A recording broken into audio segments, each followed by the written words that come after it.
Subscribe करें हमारे YouTube channel astro Vastu expert doctor Sakshi Sanjeev Thakur को और पाएं ज्योतिष से संबंधित जानकारियां। साथ ही बेल आइकन को दबाना ना भूलें। राधे राधे दर्शकों, मैं साक्षी ठाकुर। कैसे हैं आप लोग? आज मैं आपको बताने जा रही हूँ शनि के राशि परिवर्तन के बारे में। जी हाँ, 29 अप्रैल को शनि का राशि परिवर्तन हो रहा है। किन राशि वालों की होने वाली है बल्ले बल्ले, किनकी राशि पर से उतर रही है 7.5 और 7.5 किस राशि पर चढ़ रही है, किसकी ढैया खत्म होने वाली है और किसकी ढैया शुरू होने वाली है। इन सब बातों पे चर्चा तो हम करेंगे, लेकिन उससे पहले मैं आपको बता देती हूँ कि शनिदेव जो है, आपको पता है कि न्याय के देवता है, न्याय प्रिय देवता है। अपनी 7.5 में ये रंग को राजा बना देते हैं और राजा को रंग बना देते हैं। जब शनि ने विक्रमादित्य को नहीं छोड़ा तो हम और आप तो बड़े आम इंसान हैं।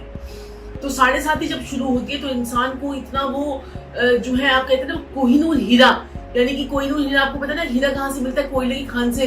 तो कोयले की खान को जो है ना, उसमें से भी कोहिनूर हीरा लोग आपको तराश लेते हैं और आपको जो है इतने ज्यादा आपको मैं आपको ये एक एग्जाम्पल देना चाहूंगी कि देखिए, जब संजीव जी की 7.5 शुरू हुई, गुरु जी की 7.5 शुरू हुई, तो उनका राइजिंग पीरियड जो है वो शुरू हो गया था। और मेरी 7.5 जैसे ही लगी उसी वक्त ही जो है मेरे फादर का जो है देहांत हो गया। तो फादर से जो है एकदम से बिछड़ना पड़ा, लेकिन मेरा भी उसके बाद फिर राइजिंग पीरियड शुरू हुआ। तो ऐसे में 7.5 में क्या होता है, कई बार हमें दिल पर हमें इमोशनल इतने हर्ट्स होते हैं, हमें समझ में आता है कि कौन अपना कौन पराया। ये सब चीजें जो है इमोशनल हर्ट्स आपको होते हैं। 7.5 का समय जो होता है ये आपको धैर्य सिखाता है, आपको पेशेंस सिखाता है, आपके अंदर कॉन्फिडेंस लेके आता है। आपको समझ में आता है कई लोग अपने आप को पूरा बर्बाद कर लेते हैं और कई लोग इस 7.5 के पीरियड में या फिर ढैया के पीरियड में चमक कर जो है आसमान पर पहुंच जाते हैं। तो ये होता है 7.5। और अब हम बात करेंगे कि देखिए, शनिदेव जो है, आपको पता है 2.5 साल के लिए एक राशि में बैठते हैं। अभी वो मकर राशि में बैठे हुए थे, अब वो कुंभ राशि में बैठेंगे। तो कुंभ राशि जो है वो शनि की खुद की राशि है, मूल त्रिकोण राशि है उसकी। और कुंभ राशि में शनिदेव जो है वो इतने ज्यादा अपने आप को बहुत ज्यादा कंफर्टेबल जो है वो महसूस करते हैं। कुंभ क्या है? घड़ा। अब घड़े के अंदर जो है वो पानी भरा हुआ है, तो वो घड़ा जो है, जब पानी फुल ऑफ इमोशंस वाली राशि है ये लोग मेहनती भी बहुत होते हैं, लेकिन इमोशंस भी इनके बहुत ज्यादा होते हैं और मेहनत से ही धन कमाना चाहते हैं। तो शनि इनको और ज्यादा मेहनती, और ज्यादा, लेकिन इनके अंदर थोड़ा सा दुख, थोड़ा सा तकलीफें इनको जो है ज्यादा इनको जीवन में मिलती है, या संघर्ष कह लीजिए, इनको बहुत ज्यादा जीवन में करना पड़ता है।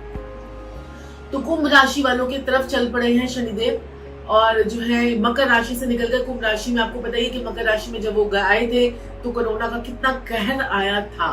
और जब वो अब कुंभ राशि में जाएंगे तो ये उनकी मूल त्रिकोण राशि होगी और 2.5 साल यहाँ पर शनिदेव जो है वो विराजमान रहेंगे। धनु वालों के लिए है बड़ी जबरदस्त खुशखबरी। धनु राशि वालों की 7.5 जो है वो खत्म हो रही है। धनु राशि वालों की 7.5 खत्म हो रही है। मीन राशि वाले जो है उनकी 7.5 का पहला चरण शुरू हो रहा है, क्योंकि शनिदेव जहां पर बैठेंगे उसके आगे और पीछे वाले जो प्लैनेट राशियां होंगी उनको इफेक्ट देंगे।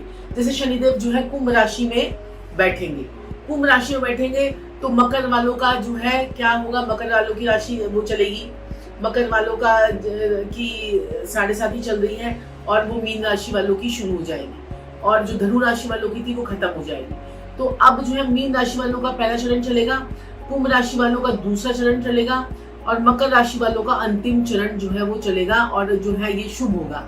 क्योंकि मकर राशि वालों को तो अब शनिदेव जब छोड़ेंगे तो उनको बहुत कुछ देकर जाएंगे, बहुत कुछ। झोलियां भरने वाली हैं मकर राशि वालों की, झोलियां भरने वाली हैं। आप लोगों ने बहुत परेशान हुए हैं इन 2.5 सालों में। मेरी खुद की मकर राशि है।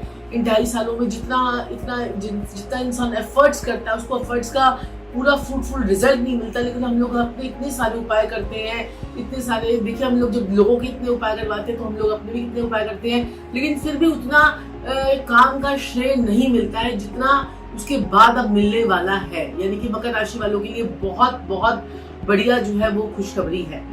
तो आपको पता चल गया कि अब 7.5 का पहला चरण, दूसरा चरण, तीसरा चरण किसका होगा। ढैया का प्रभाव जो है वो मिथुन और तुला राशि वालों का खत्म हो रहा है। मिथुन राशि वालों के ढैया चल रही थी और चल रही थी जो है तुला राशि वालों की ढैया।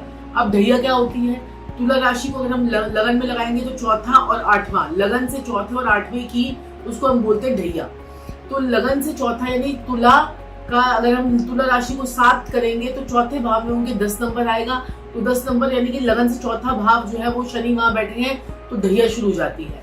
और लगन से अगर 8वें घर में शनि बैठे हैं तो भी ढैया शुरू होती है। तो मिथुन लगन वालों के 3 नंबर मिथुन लगन के लगन में पड़ रहा है, तो 8वें भाव में शनिदेव बैठे हुए थे मकर राशि में, तो उनकी ढैया चल रही थी, कंटक ढैया जिसको हम बोलते हैं। तो मिथुन वाले और तुला वाले चाहे वो राशि हो चाहे वो लगन हो, आप लोगों के लिए बड़ी बड़ी बड़ी बड़ी जबरदस्त राहत आप लोगों को मिलने वाली है। और यहाँ पर जो ढैया अब किसकी शुरू होगी, कर्क राशि वालों की और वृश्चिक राशि वालों की ढैया जो है वो शुरू हो जाएगी।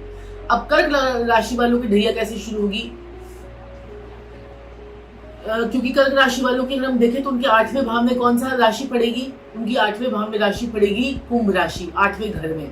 तो कर्क राशि वालों की अष्टम ढैया और जो है कर्क राशि वालों की और वृश्चिक राशि वालों की चौथे भाव से शनि का गोचर होगा। तो 8 नंबर उनके लगन में पड़ा, तो चौथा भाव उनका जो है कुंभ राशि पड़ी, तो चौथे भाव में उनका यानी लगन से चौथा, फिर उनकी ढैया किस किस की शुरू हुई, कर्क लगन वालों की और किसकी, वृश्चिक लगन वालों की और वृश्चिक राशि वालों की, कर्क राशि वालों की, कर्क लगन वालों की। तो ये आपकी ढैया जो है आपकी शुरू हो जाएगी। शनि के परिवर्तन से, शनि का जो परिवर्तन यहाँ पर होने जा रहा है वो मीन राशि वालों के लिए, कर्क राशि वालों के लिए, वृश्चिक राशि वालों के लिए थोड़ा सा परेशानी वाला जो है वो हो सकता है। मीन वालों की तो शुरू हो रही है 7.5, कर्क वालों की ढैया चल रही है और तुला राशि वालों की भी ढैया चल रही है। तो इन 3 राशि वालों को बेहद बेहद बेहद खासा अपना ध्यान रखना है। वो किस चीज से, चोट एक्सीडेंट का ध्यान रखना है, कोई अचानक आपको जान माल हानि की ना हो जाए, आपको जो है कोई आपको धोखा ना दे दे, क्योंकि 7.5 में क्या मिलता है, अपनों से धोखा मिल जाता है। हमें लगता है यार हमारा पति ऐसा काम कर गया, हमारी बीवी ऐसा काम कर गई, ये सब कुछ नहीं है, सब ग्रह करवाते हैं।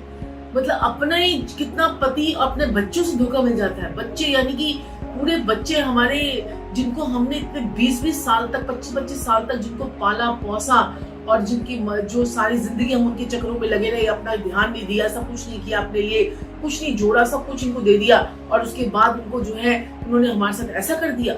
ये सब आपको शनि की 7.5 और ढैया बता देती है कि जीवन में कौन अपना कौन पराया, लेकिन आपको इतना मजबूत बना देती है अगर आप उसका सही इस्तेमाल, अगर आपको समझ में आ जाए कि शनि को किस प्रकार से खुश करना है, शनि को किस प्रकार से मनाना है। अगर आपको ये बात समझ में आ जाए तो आपकी ढैया, आपकी कंटक ढैया, आपकी 7.5, आपकी जो है ये चाहे शनि की महादशा हो, वो आपको रंग से राजा बनाएगी ही बनाएगी अगर आप उसके ढंग से उपाय कर लें। मैं आपको शनि के 3 से 4 उपाय भी बताऊंगी जो बहुत इफेक्टिव होते हैं और जो बहुत जल्दी काम करते हैं। लेकिन मैं उससे पहले आप लोगों से एक बात बोलना चाहती हूँ। कई लोगों की मैं कुंडलियां देखती हूँ, वो कहते हैं कि शनि 10वें घर में बैठा हुआ था, शनि 7वें घर में बैठा हुआ है, शनि 11वें घर में बैठा हुआ है। 7वें घर में शनि आपको पता है कैसा होता है? 7वें घर में शनि का ऐसे व्यक्ति के लिए बोलते हैं कि ऐसा व्यक्ति एक मकान बना ले अपनी लाइफ में, उसके बाद और अपने उस मकान की चौखट जो होती है ना, वो अपने पुराने मकान की चौखट निकाल कर नए मकान बना ले। उसके बाद उसके 7 मकान बनते हैं। 7 मकान मैंने अपने अपने क्लाइंट्स के ऐसे ऐसे उपाय करवा के उनके 7 मकान बने हैं। कई उनको गिफ्ट मिल गए, कई उनको चाहे वो जनता फ्लैट उन्होंने खरीदे हों, लेकिन उन्होंने खरीदे, उनको मौके मिले। अगर 10वें घर में आपका शनि बैठा है तो कहते हैं कि जब तक किराए पर रहेगा तब तक बढ़िया रहेगा, और जैसे ही अपना मकान बना लेगा और वैसे ही उस बर्बादी का दौर शुरू हो जाएगा। पता है क्या आपको? ये बात नहीं पता है तो मुझे कमेंट्स बॉक्स में जरूर लिखिएगा। और शनि जो है आपको इतना पैसा देता है, इतना पैसा देता है 10वें घर का शनि, और वो इंसान पैसा इकट्ठा करके कहता है अरे अब तो मैं मकान बनाऊंगा, देखा कितना करोड़ों रुपए इकट्ठा कर लिया मैंने। लेकिन जैसे ही मकान अपने नाम पर लेता है 48 साल से पहले, और उसके बाद उसकी बर्बादी का दौर शुरू होता है। जहां पर वो लाखों रुपए की EMI हर महीने देने वाला था, वहां उसके खाने के लाले पड़ जाते हैं। 11वें घर का शनि 11 गुना ज्यादा फल देता है आपको। लेकिन वही बात है कि इसका अगर आप दान कर दें सप्तम शनि का दान कर दे, 11वें शनि का दान कर दे, 10वें शनि का दान कर दीजिए। देखिए शनि कैसे आपको कंगाली की तरफ ले जाता है, कंगाली की तरफ धकेल देता है, आपके हर काम बिगाड़ता है, हर काम बिगाड़ता है। और शनि जब बिगाड़ने पे आता है ना तो कोई नहीं बच पाता है। लोग कहते हैं राहु खराब है, केतु खराब है, ये खराब है, वो खराब है। राहु से डरते हैं, शनि से डरते हैं। शनि आपका स्लो मूविंग प्लेनेट है, लेकिन आपको स्लो करके घूम लगा के, क्योंकि शनि के ही तो एजेंट है राहु केतु, शनि के ही तो एजेंट है राहु केतु। शनि खराब तो राहु केतु खराब, शनि ठीक तो राहु केतु ठीक। वो आपकी कुंडली में फिर इतना ज्यादा गंदा इफेक्ट नहीं देंगे अगर आपका शनि सही है तो। और कुछ चीजें हम अपने कर्मों से भी ठीक कर लेते हैं, कर्मों से भी ठीक कर लेते हैं। आपका शनि पर्वत जो है, आपका शनि पर्वत देखिए, ये आपका शनि पर्वत है। यहाँ पर शनि पर्वत अगर आपका ये दबा हुआ है, नीचे की तरफ बैठा हुआ है, अगर आपका यहाँ से आपको जो है आप इसको यहाँ पर हल्का सा एक ड्रॉप सरसों का तेल लगाकर इसे अगर इसकी मालिश करते हैं तो शनिदेव आपको शुभ फल देने लग जाते हैं। आपको पता होना चाहिए, अगर अपनी नाभि पर भी आप एक बूंद सरसों के तेल की डाल लेना तो शनि आपके अच्छे होने लग जाते हैं, आपको आपके बालों को लंबा कर देते हैं। शनि खराब हो जाते हैं ना तो क्या होता है, हमारे बाल झड़ने लग जाते हैं। जिन लोगों के बाल लंबे लंबे सुंदर सुंदर होते हैं, डैंड्रफ फ्री होते हैं, उन लोगों के शनि इतने अच्छे होते हैं। जिनके बालों को जिनको लंबे करने का शौक होता है उनके शनि अच्छे होते हैं। तो शनि को अच्छा करने के लिए अपने आपको साफ सुथरा रखना पड़ेगा, अपने आप को, अपनी नजरों को अच्छा करना पड़ेगा, लोगों के साथ में व्यवहार अच्छा करना पड़ेगा। जो शनि के मजदूर हैं, यानी कि जो रिक्शे वाले हैं, अब आप लाखों रुपए वैसे लूट जाएंगे, 10 रुपए के रिक्शे वाले के साथ में आप इतनी झिक करके आएंगे, वो भी आपको 2 बद्दुआएं देके जाएगा। क्या मैडम आपने क्या करा बताओ, उसको 5 रुपए फालतू दे दीजिए, 10 रुपए फालतू दे दीजिए, क्या बिगड़ जाएगा आपका? करके तो देखिए आप, ये भी रेमेडी है, ये भी परहेजों में भी उपाय होते हैं।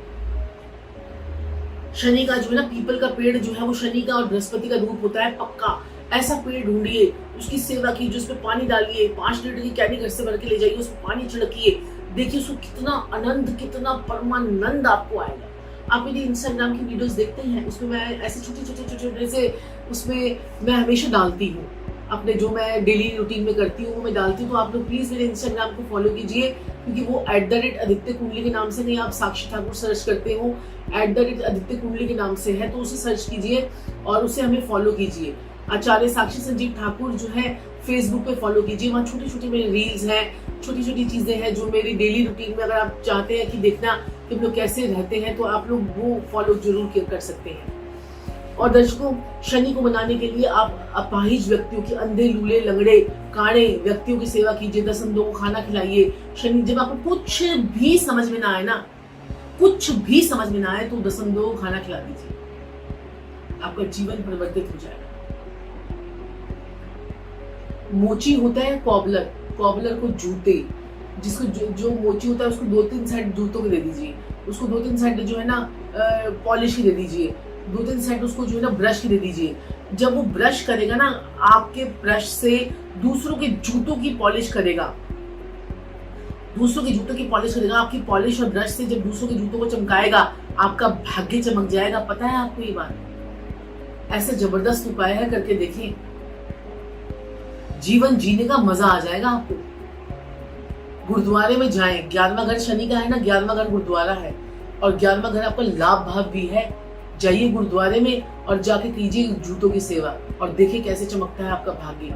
ना हो तो यही यूट्यूब पर लिखकर रख देना कि कुछ आपके उपाय से फर्क नहीं पड़ा, पड़ेगा ही पड़ेगा, पड़ेगा ही पड़ेगा, और जबरदस्त पड़ेगा। ये छोटे छोटे से उपाय होते हैं जो जीवन में हमारे इतनी बड़ी बड़ी खुशियां पैदा करते हैं, इतने बड़े बड़े हमारे काम बनाते हैं कि हमारा जीवन जो है वो सुखमय हो जाता है। तो दर्शकों, अब आपको याद रहेगा जो मैंने आपको बताया कि धनु वालों की 7.5 खत्म होगी, मीन वालों की 7.5 शुरू होगी, कुंभ वालों की 7.5 का दूसरा चरण होगा, मकर वालों की 7.5 का अंतिम चरण जो है वो शुरू हो जाएगा। दहिया किस किस की खत्म होगी? मिथुन और तुला की दहिया खत्म होगी। दहिया किसकी शुरू होगी? कर्क और तुला वालों की दहिया जो है वो, कर्क और वृश्चिक वालों की दहिया जो है वो शुरू हो जाएगी। और शनि की राशि परिवर्तन से कर्क राशि वाले और तुला राशि वाले और मीन राशि वालों को रहना है सावधान। तो दर्शकों, आज के लिए इतना ही। कैसा लगता है हमारा आपको प्रोग्राम? और हमसे रात को 9:30 बजे भी मिले। हम लोग रोज आपके लोगों के लिए लाइव आते हैं। एक नंबर दे रखा है हमने 8178474824, उस पर कॉल कीजिए, हमसे बात कीजिए। हम लोग फेस टू फेस आपका फ्री कुंडली एनालाइजेशन कर रहे हैं। यूट्यूब की हिस्ट्री में पूरे यूट्यूब में कोई ऐसा एस्ट्रोलॉजर नहीं है जो रोज लाइव आए, 2-2 टाइम लाइव आए और रोज आपकी समस्या को समाधान करे और 8-8, 10-10 लोगों से रोज बात करे और वो भी फ्री में।